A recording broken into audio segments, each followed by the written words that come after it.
গ্রামের পথঘাট পেরিয়ে আপনাদেরকে এমন একটি জায়গায় আজকে নিয়ে যাব, যে জায়গায় গেলে আপনাদের গা পর্যন্ত শিহরিত হবে। সে জায়গাটি হচ্ছে জঙ্গলে ভরা জায়গা, সেখানে বনের মতো অনেক গাছপালা। তো চলুন আর দেরি না করে আমরা এই ব্রিজটা পাড়ি দেই। পাড়ি দেওয়ার মুহূর্তেই আমাদের সেই যাত্রা শুরু করি। তো আজকে আমরা আপনাদেরকে সেই দৃশ্যটাই দেখাবো যেখানে আপনারা এর আগে কখনো যাননি। তো আমরা সেখানে আপনাদেরকে আজকে নিয়ে যাব, চলুন যাওয়া যাক। হারাগাছের ভিতরে যে এরকম একটি বনের মতো জায়গা আছে সেটা কিন্তু আমরা অনেকেই জানি না। তো আমরা আজকে সেই জায়গায় আপনাদের নিয়ে আসলাম।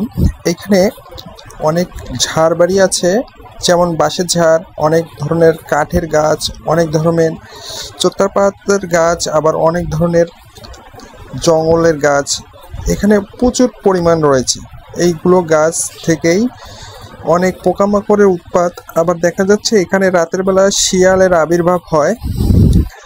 তো সন্ধ্যার পর থেকে এই জায়গাটাতে অনেকেই আসতে চায় না, কারণ সন্ধ্যার পরে এই জায়গাতে শিয়াল প্রচুর পরিমাণ চলে আসে।